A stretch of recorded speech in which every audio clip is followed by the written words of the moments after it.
Assalamualaikum warahmatullahi wabarakatuh. Waalaikumsalam warahmatullahi wabarakatuh. Alhamdulillahirabbil alamin wassalatu wassalamu ala asrafil anbiya'i wal mursalin wa ala alihi wa ashabihi rasulillah ajmain. Rabbi shrah li sadri wa yassir li amri wahlul 'uqdatam min lisani yafqahu qawli. Sahabat Palanta Orang Mudo yang dirahmati oleh Allah, pada kesempatan ini kita kembali bersua dengan kandidat calon wakil gubernur Sumatera Barat Pilkada 2020. Kandidat yang sedikit menghebohkan ranah Minang, tiba-tiba yang selama ini belum dikenal, tiba-tiba muncul dengan baliho yang bersebaran hampir di seluruh wilayah Sumatera Barat, Nagari itu ada terpampang. Dan tentu sebagaimana yang kita usung di Palanta Orang Mudo ini adalah bagaimana kita membangun Pilkada Sumatera Barat adalah pilkada yang beradu ide, pikiran, dan gagasan, bukan membicarakan soal hoax, bicara isu-isu yang tidak bermanfaat. Selamat sore Bung Audi. Selamat sore ya, Bang. Terima kasih kita sudah diterima di tengah kesibukannya. Sama-sama. Dan mungkin mengawali cerita ini, diskusi kita sore ini, kita ada di Palanta mengistilahkan tak tahu, tak kenal maka tak tahu. Tak tahu itu karena tidak mau bertaruh. Jadi mungkin banyak yang bertanya-tanya ini di awal pembicaraan kita ini, mungkin bisa menceritakan latar belakang orang mana sih Pak Audi, pendidikannya ini, gelarnya sampai sepanjang itu, latar belakang pendidikannya apa, itu mungkin kita awali dari sana. Oke Bang, Assalamualaikum warahmatullahi wabarakatuh. Waalaikumsalam warahmatullahi wabarakatuh. Kalau bicara kehidupan sehari-hari atau latar belakang kehidupan saya saat ini, ya profesi saya pengusaha. Usaha mungkin banyaknya di bidang pertanian dan peternakan. Terus banyak juga terlibat dalam dunia akademik. Dunia akademik dalam artian memang saya sering mengisi kuliah tamu, kuliah umum, talk show, seminar, baik nasional maupun internasional. Alhamdulillah juga udah pernah ngisi dari Sumatera sampai ke Papua di berbagai universitas Indonesia. Jadi ada bidang usaha atau pengusaha, memang itu main income saya dari situ. Terus di bidang akademik, kalau akademik itu lebih kayak ke passion lah. Saya memang senang public speaking, saya senang ngajar, saya senang berbagi ilmu. Sebenarnya saya bukan berbagi ilmu sih, ketika saya berbicara di depan sebenarnya mereka yang memberikan ilmu ke saya. Makanya saya juga bisa dibilang tadi abang nanya banyak gelarnya, ya karena rajin kuliah mungkin. Saya kuliah alhamdulillah udah pernah 5 kali Bang. Keluar masuk kampus, keluar masuk, maksudnya masuk terus keluarnya lulus gitu, bukan pindah-pindah, bukan. Pernah jadi di IPB, pernah di Wageningen di Belanda. Waktu di Wageningen University itu lebih kurang 1 jam dari Amsterdam, naik kereta. Wageningen itu sampai saat ini masih dinobatkan sebagai the best agricultural university in the world atau Universitas Pertanian Dunia. Saya pernah jadi presiden PPI di sana, Persatuan Pelajar Indonesia. Pernah kuliah di Unhas Hasanuddin Makassar, pernah kuliah di UGM untuk gelar insinyur saya. IPM saya dapat dari PII, Persatuan Insinyur Indonesia, itu profesi ya. Terus Asian Engineering saya dapat dari AFEO, ASEAN Federation Engineering Organization. Jadi organisasi engineer atau insinyur tingkat ASEAN. Jadi level keinsinyuran saya di tingkat ASEAN. Ibaratnya kalau saya mau mengerjakan proyek di Thailand, di Malaysia yang terkait dengan bidang keahlian saya, itu bisa. Nah, sekarang lagi kuliah di IPB, nyelesain doktoral. Semoga sebelum pilkada bisa selesai. Bisa selesai. Kalau boleh tahu kampung halamannya? Bapak orang Padang, kota Padang di Parak Karambia. Kalau ibu dari Solok, kota Solok di Anam Suku. Di Anam Suku. Ya. Ini menarik.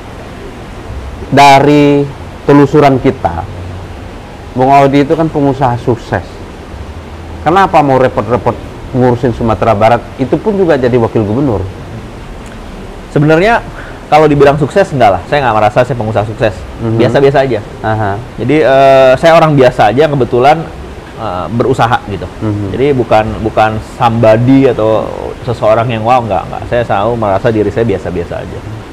Jadi ada suatu peristiwa yang mengubah hidup saya, yang sebelumnya saya dengan politik ini agak acuh lah, agak acuh. Tapi dalam artian setiap ada event politik, pilgub, pilpres, pileg, saya selalu berpartisipasi, selalu ikutan. Tapi saya nggak terlalu, ya menang siapa ya nggak apa-apa gitu, biasa aja gitu, nggak terlalu care lah dengan dunia politik. Ya ada suatu peristiwa di hidup saya yang sedikit mengubah pandangan saya tentang politik pada akhirnya. Ya saya ketemu dengan seorang tokoh Sumatera Barat. Ya kan? Nah, sebenarnya saat itu saya tahu beliau mungkin punya peluang dan akan maju sebagai gubernur Sumatera Barat. Saya bercerita lah, bercerita dalam artian saya cerita sebagai pengusaha. Saya melakukan berbagai hal atau banyak hal di Indonesia Timur. Usaha tadi pertanian peternakan banyaknya di Indonesia Timur, Pak. Di situ saya banyak membantu gubernur-gubernur kepala daerah di Indonesia Timur membuatkan program yang terkait pertanian dengan tujuan untuk meningkatkan pertumbuhan ekonomi khususnya dari sektor pertanian di provinsi-provinsi tersebut. Saya bercerita gagasan tersebut kepada sekarang calon gubernur ya, pasangan kami. Mungkin beliau tertarik. Beliau berkunjung ke tempat kami di Makassar. Memang kantor pusat saya di Makassar untuk yang peternakan. Kami presentasi tentang dunia peternakan, apa yang kami lakukan di sana. Mungkin itu juga cukup menarik. Nah, setelah itu gagasan-gagasan saya ini mungkin dicerna oleh beliau dan menghasilkan, kalau gitu bagus kalau kita berkolaborasi untuk membangun Sumatera Barat. Intinya begitu. Mungkin karena bertemu background sesama orang pertanian mungkin. Beliau walaupun banyak pertanian sebenarnya kan nggak involve banyak di pertanian, udah lebih banyak di birokrat. In term of agriculture, pertanian mungkin saya lebih banyak involved di situ. Ya mungkin saya lebih, karena saya in practice, kalau beliau dari birokrat mungkin saya lebih banyak paham di situ. Nah setelah itu obrolan berlanjut, saya nggak ingin, memang awalnya nggak ingin, menolak gitu kan. Yang menyadarkan saya orang tua saya, ayah saya. Jadi beliau bilang, Audi, ayahnya orang Sumatera Barat, ibu orang Sumatera Barat, kakek nenek orang Sumatera Barat, buyut kamu, moyang kamu orang Sumatera Barat. Kamu investasi di Indonesia Timur, bantu programnya gubernur-gubernur Indonesia Timur. Nah, sekarang bantulah bangun kampung kamu untuk meningkatkan pertumbuhan ekonomi. Itu waktu itu juga hati kecil saya nolak gitu. Ngapain gitu, Pak? Jadi gini, Pak, ibaratnya I'm more than happy what I'm doing. Saya sebenarnya udah happy dengan kehidupan saya. Ngurusin bisnis, ngurusin keluarga, ngurusin organisasi, ngurusin mahasiswa-mahasiswi saya. Yang biasa saya ajar gitu kan. Sampai sekarang pun saya masih aktif bimbing skripsi. Sebelum kesini, kemarin saya sempat mahasiswi saya 2 sidang di Unram Mataram. Jadi saya yang bimbing skripsi di Mataram, di Palu, di Kendari gitu. Unhas, di IPB, di UGM. Jadi karena saya nggak punya base, saya punya base sih di UGM. Saya sebagai dosen di UGM sebenarnya. Tapi non PNS. Nah, dari situ ayah saya bilang gitu, terus bilang, udah kamu bantulah bangun provinsi kamu. Kalau perlu kamu mati di Sumatera Barat, kata ayah saya. Nah, dari situlah saya coba berpikir gitu sebelum saya mengiyakan untuk terjun di dunia politik dengan segala konsekuensinya. Konsekuensinya kan cukup besar dan banyak gitu. Akhirnya oke lah, saya memantapkan hati. Oke, saya datang ke Sumatera Barat gitu. Untuk, ya itu tadi saya bilang, saya coba mewakafkan tenaga, pikiran, otak, dan juga materi yang saya punya sekarang ya untuk Sumatera Barat ke depannya. Lebih kurang gitu, Bang. Tentu memutuskan untuk maju itu adalah dengan segala pertimbangan. Oh iya. Dan tentu sampai saya pergi umroh. Untuk oke. Tentu ada sesuatu yang dilihat. Ada masalah di Sumatera Barat ini yang memerlukan Bung Audi itu turun. Pertanyaannya adalah, persoalan apa yang nampak oleh Bung Audi Sumatera Barat ini? Saya bukan melihat sebuah persoalan ya, dan bukan kayak, wah, ini Audi bisa jadi Superman menyelamatkan, oh tidak sama sekali gitu. Jadi saya cuma ngelihatnya begini, apa yang membedakan, saya banyak involve di Sulawesi Selatan, apa yang membedakan Sulawesi Selatan dengan Sumatera Barat? Kok Sulawesi Selatan ini 10 tahun terakhir pertumbuhan ekonominya selalu di atas rata nasional, 7, sekian persen terus. Kok Sumatera Barat di atas nasional sedikit, di bawah sedikit, atau sama 5, sekian. Itu kan ada sekitar 2% perbedaan pertumbuhan ekonomi di antara Provinsi Sulawesi Selatan, di mana tempat saya berusaha, dengan Sumatera Barat, di mana kampung ibu bapak saya. Terus, what's wrong with that? Apa yang salah dengan itu gitu kan? Komoditas sama komoditasnya. Jagung ada di Sumbar, ada di Sulsel. Ada padi, Kita ada tambang batu bara emas, mereka punya nikel. Kita ada sawit, mereka punya sawit. Ya kan? Mereka punya pariwisata, kita punya pariwisata. Mereka punya pantai, kita punya pantai. Sama. Bahkan alam kita, mohon maaf, lebih jauh bagus dibanding mereka. Karena lebih subur, kita lebih subur. Karena kita di wilayah gunung berapi. Terus danau-danau kita lebih bervariasi. Ya kan? Secara landscape, secara topografi, kita sebenarnya lebih kaya gitu. Terus kenapa kok pertumbuhan mereka selalu di atas? Mereka punya ikan, kita juga punya ikan, kita menghadap samudra. Oh, mereka punya udang, kita juga punya udang. Gitu. Bisa dibilang komoditas yang sama ini kok bisa membuat perbedaan ekonomi yang sangat besar. Ya kan? perbedaan 0,1 0,2 udah besar, Pak. Apalagi 2%. Kan kita ngitung dari gross domestic product kan, uang yang berputar di provinsi tersebut selama 1 tahun gitu. Kalau saya ngelihat Sulawesi Selatan fokus dengan pendukung ekonomi utama mereka, pertanian, ya kan? Sumatera Barat kelihatannya kemungkinan kurang fokus di bidang penunjang ekonomi utama mereka. Kalau Bapak nanya apa penunjang ekonomi utama Sumatera Barat, ternyata juga pertanian. Iya. Itu dibuktikan dengan PDB-nya dari sana terbesar. Iya, 25-30%. Iya. Terus gitulah angkanya. Terus angkatan kerja paling besar itu di Sumatera Barat juga dari sektor pertanian. Iya, iya. 35% angkatan kerja di Sumatera Barat di sektor pertanian. Jadi logiknya sederhana. Kita balik aja ke teori ekonomi dasar. Ketika kita akan meng-up suatu pertumbuhan ekonomi suatu provinsi, up-nya dari yang paling besar dong. Iya. Jangan yang di bawah. Kenapa yang paling besar? Karena pasti di sini sarana, infrastruktur, baik itu SDM dan segala sesuatu pasti udah lebih lengkap. Contoh tadi, angkatan kerja udah paling banyak. Menyumbangkan ekonomi paling banyak gitu. Saya kemarin turun ke daerah, semuanya hampir mengeluhnya di sektor tersebut. Berarti artinya memang, ya tentu ada sektor lain, UMKM, pariwisata juga ada yang mengeluh di sektor tersebut tentu. Cuman banyaknya mengeluh di sektor tersebut. Artinya memang berarti permasalahannya kemungkinan besar di situ gitu kan. Apa itu? Kalau kita bandingkan lagi, ini saya membandingkan dua provinsi yang dua-duanya di Indonesia ya. Iya, iya. Satu di barat, satu di timur. Industri pertanian atau sektor pertanian dalam arti luas di Sulawesi Selatan itu more mature, lebih matang, lebih dewasa, lebih duluan maju dibanding di Sumatera Barat. Apa itu gitu kan? Di sini industrialisasi atau hilirisasi pertanian udah mulai tercipta. Kalau kita bicara industrialisasi pertanian, artinya kan penguasaan sektor dari hulu ke hilir.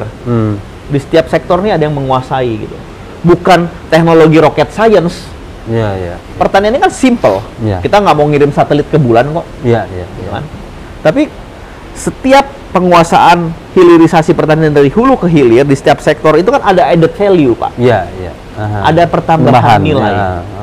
Itu mungkin yang agak kurang atau lacking behind atau ketinggalan di Sumatera Barat ini. Ini pendapat pribadi saya ya, dan mungkin kemungkinan besar benar. Gitu. Pun di sektor-sektor lainnya yang terkait dengan pertanian dalam arti luas. Maksud saya pertanian, peternakan, perkebunan, perikanan. Di Sulsel, kita sekarang bicara perikanan. Di Sulsel, mereka udah punya banyak industri-industri pengolahan udang. Ya. Ekspor oriented. Beli di tambak mungkin cuman 100.000 per kilo. Ketika udah dikemas segini, cuman isinya berapa biji, berapa potong, bisa 100.000. Berapa rupiah added value-nya di situ? Iya. Kaliin pajak yang disumbangkan, baik itu PPH atau mungkin kalau ekspor ada PNBP, pendapatan nasional bukan pajak. Ada mungkin di sini ada perbedaan antar Sulawesi ya. Kalau kita lihat mungkin saya juga punya teman-teman anak muda-muda di situ itu mau masuk ke sektor pertanian. Tapi di Sumatera Barat kita lihat anak-anak muda kita enggan. Karena yang bertani rata-rata di Sumatera Barat ini orang-orang yang udah usia di atas 50 ke atas. Saya ingin matahin omongan Bapak. Karena sebelum Bapak masuk tadi ada seorang anak muda dari Solok Selatan, dia bergerak di sektor pertanian. Dan to be honest, frankly speaking, banyak sekali yang DM saya ataupun nge-WhatsApp anak-anak muda yang bergerak di sektor pertanian. Jadi artinya ada. Cuman mereka perlu arahan. Sulawesi Selatan sama. Memang didominasi orang tua. Jadi gini, Pak. Dengan namanya sekarang industri 4.0, artinya pertanian itu juga akan mengarah ke 4.0. Iya. Precision farming, intensifikasi. Saya melakukan, Pak. Kami melakukan di NTB. Kami pasang namanya drip irrigation, teknologi tetes. Itu all control by smartphone. Tadinya yang produktivitasnya cuma bisa 4-5 ton, dengan drip irrigation bisa 10 ton, 11 ton. Yang tadi dia tanam cuma bisa 1 kali 1 tahun, bisa 3 kali. Dengan teknologi yang tepat guna, precision farming, presisi pertanian presisi. Airnya pas, pupuknya pas, kerapatan tanam lebih ini dengan teknologi. Jadi musim kemarau pun bisa ditanam, tapi kita mesti punya penampungan air, embung. Danau-danau buatan kecil atau embung itu. Gitu, Pak. Itu dari sektor pertanian, dari Ya, sisi pertanian. ya. Bagaimana Bung Audi melihat soal sumber daya manusia? Sumber daya manusia, oke.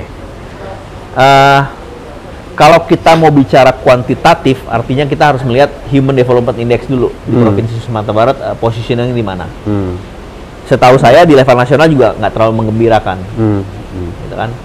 Pasti kita di bawah Jawa Barat, Jawa Tengah, Jawa Timur.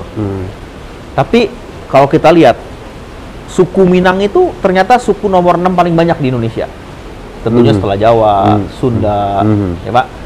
Suku Minang ternyata suku nomor 6 paling banyak di Indonesia. Dan suku Minang itu terkenal suku yang superior. Ya nggak usah jauh-jauh lah. Yang berperan banyak dalam kemerdekaan Indonesia pun, ya kan? Berapa banyak orang Minang terlibat di situ? 3 dari 4. Terus di luar daerah, suku Minang ini juga suku yang sangat dikenal gigih, jago berdagang. Mohon maaf, bahkan apa dibilang yang bisa menyaingi orang Cina itu orang Minang. Kita harus bangga dengan hal itu. Kita harus bangga. Kita harus bilang orang Minang itu memang hebat. Kan? Tapi memang kehebatan mereka itu agak kurang bisa ketika di Sumatera Barat untuk mengembangkan daerahnya sendiri, karena mungkin potensinya belum tergarap dengan baik. Contoh, saya alumni IPB, saya juga banyak mengurus organisasi kealumnian di IPB dan juga kealumnian Minang. Anak-anak IPB ini yang beberapa ikut saya, kamu kalau udah lulus mau balik ke Sumatera Barat nggak? Enggak bang, saya di Jawa aja bang. Kenapa? Susah cari kerja di sana bang. Jadi sebenarnya kalau kita ngeliat gitu, kita jangan lihat dari sisi negatif pak. Wah susah nyari kerja di Sumatera Barat, jangan. Kita balikan. Artinya masih banyak peluang bisa dibuat di Sumatera Barat kalau susah nyari kerja. Artinya banyak orang belum melakukan berbagai jenis bisnis di Sumatera Barat. Dan saya ngeliat itu banget di kunjungan-kunjungan saya keliling Sumatera Barat ini.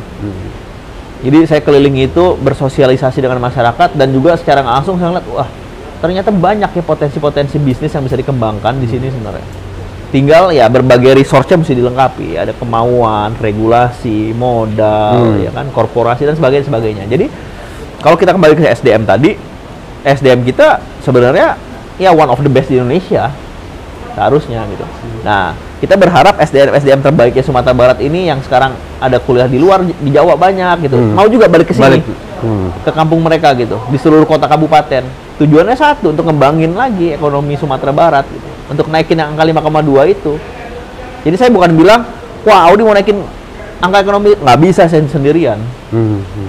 Kita butuh kerja sama semua stakeholders.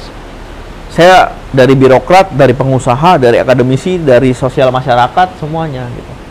Saya bicara di sini Pak, saya bicara bukan sebagai saya birokrat, saya bicara sebagai seorang pengusaha, dan saya melihat apa yang dunia usaha bisa kerjasamakan dan lakukan untuk hal tersebut.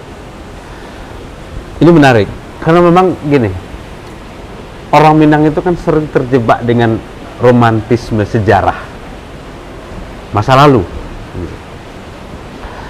Data statistik BPS tahun 2019 tentang pembangunan kepemudaan di Sumatera Barat, itu provinsi ini nomor 3 terburuk di Sumatera. Di Sumatera. Angka yang pemuda yang dalam usia 16 sampai 30 tahun yang tidak tamat SD itu ada sekitar 6,93%. Penduduk Sumatera Barat ini 1.300.000 orang adalah pemuda. Yang tamat perguruan tinggi hanya 13%. Itu di pemuda. Satu sisi lain kita lihat dari statistik juga BPS yang keluarkan, data kriminal Sumatera Barat ini termasuk 10 besar provinsi yang tingkat kriminalitasnya tinggi. Dan yang nomor 1 itu kejahatan narkoba, peredaran narkoba itu nomor 1 di Indonesia.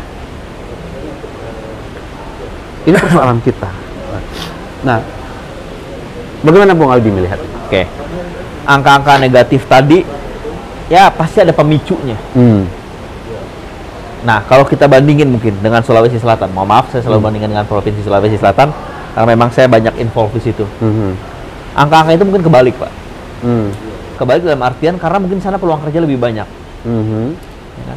Jadi akhirnya orang berlomba-lomba ingin kuliah karena banyak peluang kerja di sana, banyak peluang usaha yang bisa dibuka di sana. Kebalikan sama di sini. Kayak contoh tadi saya bilang, nggak bang, saya mau di Jawa aja. Kalau dia balik ke sini, mereka balik ke sini, artinya menambah tadi tuh jumlah pengangguran yang akan bertambah, kan? Aduh, ngapain juga sekolah tinggi-tinggi, nyari kerja juga susah.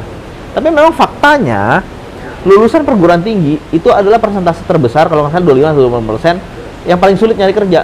Sekarang lulusan SD SMP lebih mudah nyari kerja, Pak, zaman sekarang. Kenapa? The world is shifting. Dunia ini bergeser. Indonesia is shifting. Indonesia bergeser. Jadi Sumatera Barat juga harus bergeser. Bergeser dalam arti apa? Banyak pergeseran di bidang teknologi. Kenapa saya bilang tadi lulusan universitas lebih susah cari kerja, lulusan SD SMP lebih gampang? Gojek emang butuh ijazah S1, jadi supir Gojek, jadi supir Grab. Dan yang terkait lainnya. Di era disruption ini, era disruption itu kan penggerusan. Penggerusan. Kalau Anda nggak mau digerus, Anda yang menggerus. Kan? Kalau kita nggak kreatif, kita yang akan ketimbun sendiri. Jadi orang-orang lulusan SD SMP ini sekarang lebih mudah nyari kerja dibanding orang lulusan universitas. Dengan angka tadi yang saya bilang cuma 5, sekian di Sumatera Barat pertumbuhan ekonomi, akan masuk akal kalau kejahatan tinggi. Akan masuk akal kalau orang-orang mencari shortcut jualan narkoba yang ibaratnya mungkin dalam keadaan kutip mudah menghasilkan uang besar walaupun dengan resiko yang sangat besar. Ya kan? Pasti ada korelasinya.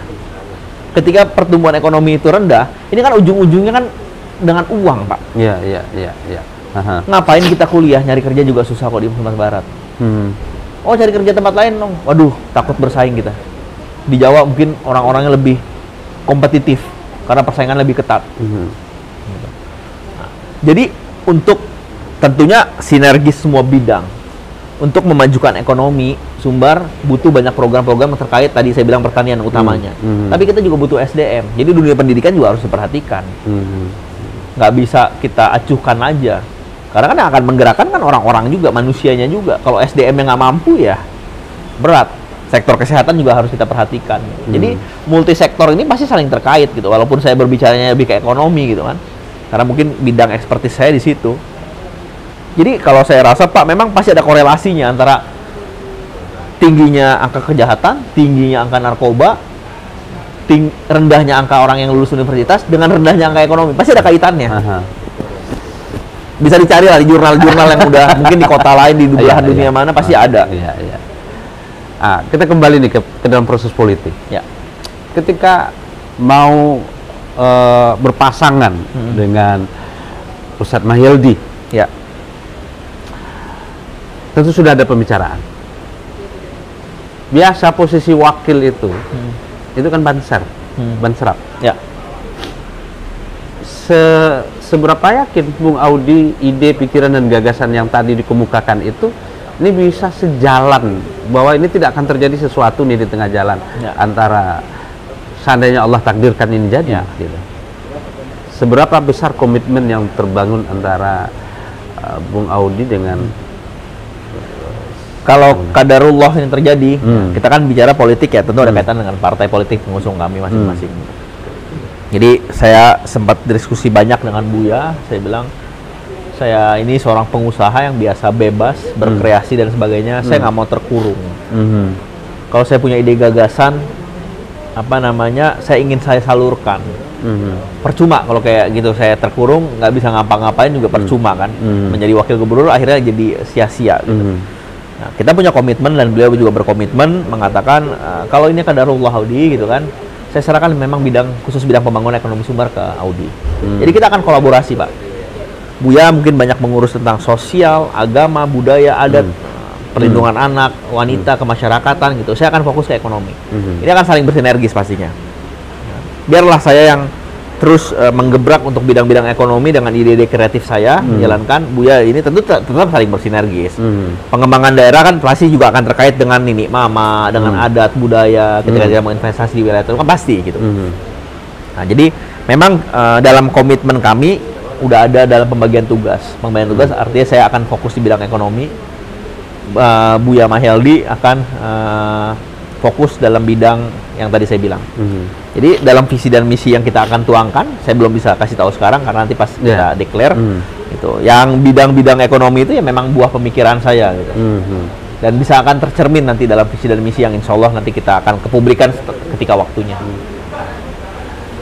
Ini kan pertanyaannya, kenapa pilihannya Buya Mahyildi? Gini, alasannya begini. PKS itu sudah 10 tahun loh di Sumatera Barat. Dan tentu banyak ketidaksukaan orang terhadap PKS. Ya, artinya juga ini secara nasional pun juga dikurung gitu ya. Ditambah lagi beredar video bahwa Buya tidak akan menyelesaikan jabatannya sampai habis gitu ya. Dan itu kan digoreng hari ini di mana-mana, dan bahkan dengan bahasa-bahasa satir ya. Jangan bilang Buya Panduto karena jabatan Buya ini gitu-gitu, dan itu berkembang hari ini. Ya, ya. Artinya seberapa siap Bung Audi berpasangan dengan ini? Kalau siap ya sangat siap. Jadi begini Pak, itu artinya mereka antara dua. Kalau banyak mengeluarkan itu antara peduli atau nggak takut. Ya.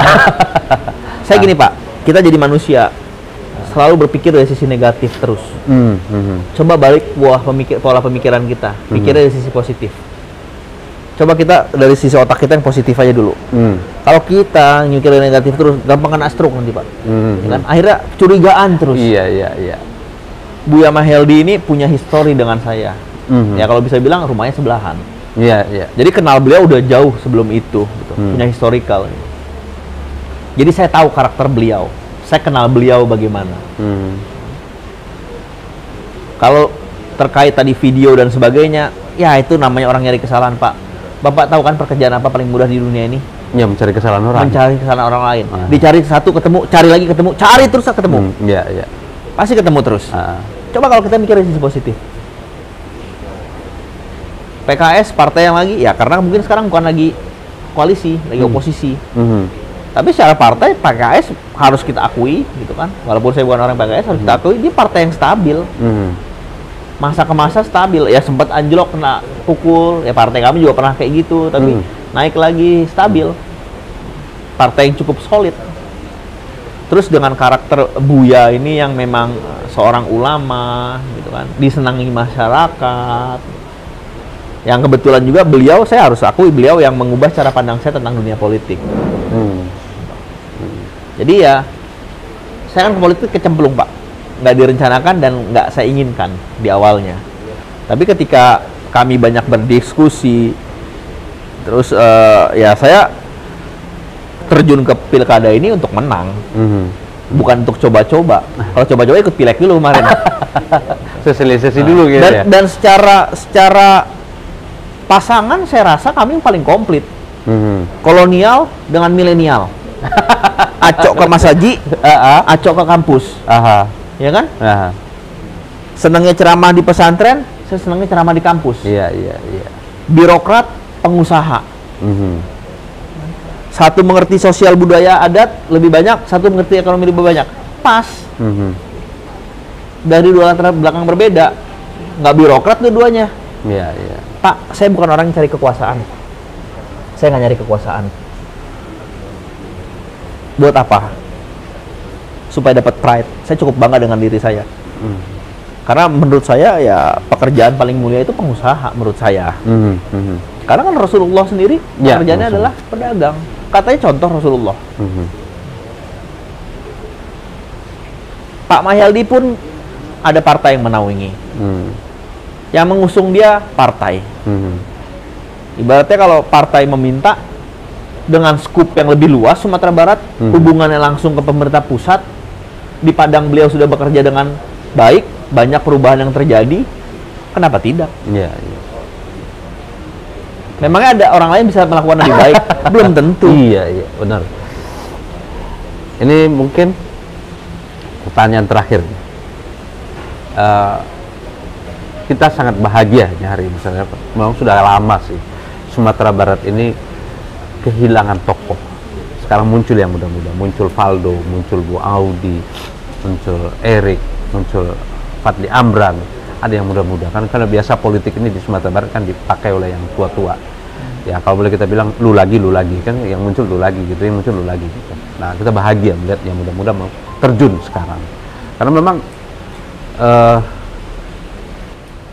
dulu orang kita ini ada aja semua di pusat itu, tapi sekarang kita kan sudah merasakan. Kalau kita bicara soal ini, pertanyaannya ini gitu. Apakah Bung Audi tetap akan berpikir tentang Sumatera Barat dan meronggohi Sumatera Barat ini jika kalah? Kemarin saya keliling bersosialisasi, saya melihat banyak hal. Ini pengalaman baru buat saya. Banyak hal dalam hal sosial masyarakat, dan saya melihat banyak sekali. Saya kemarin udah dapat 10 kabupaten kota, alhamdulillah.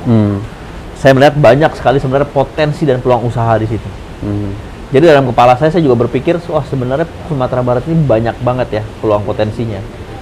Tapi mungkin orang belum tahu, belum terjamah, belum mengerti gitu kan. Jadi sekali lagi saya bilang, saya turun untuk menang. Kalau itu nggak kejadian, belum takdir ya Allah, saya ya memang itu jalannya. Tapi saya dapat insight banyak tentang Sumatera Barat.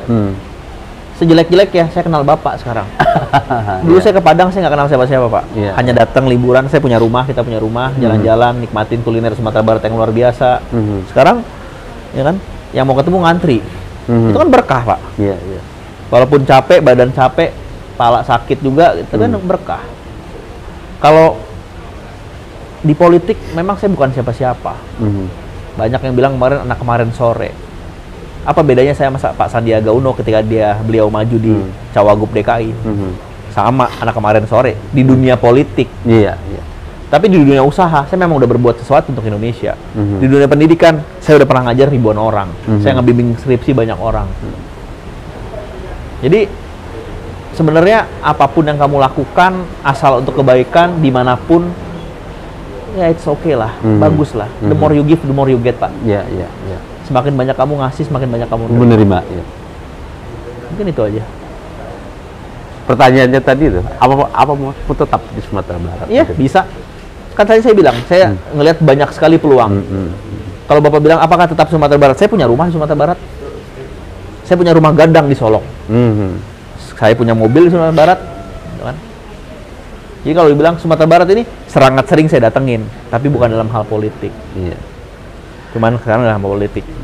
Karena memang ya akan tetap. Karena saya ngeliat banyak peluang bisnis di sini. Yang bisa kemungkinan besar saya kerjakan. Kapan deklarasi jadi? As soon as possible. Please pray for us. Oke, terima kasih Bu Gaudi. Sama-sama. Itulah perbincangan menarik kita hangat dengan Bung Audi Jonaldi, calon wakil gubernur Sumatera Barat yang berpasangan dengan Ustadz Mahyeldi.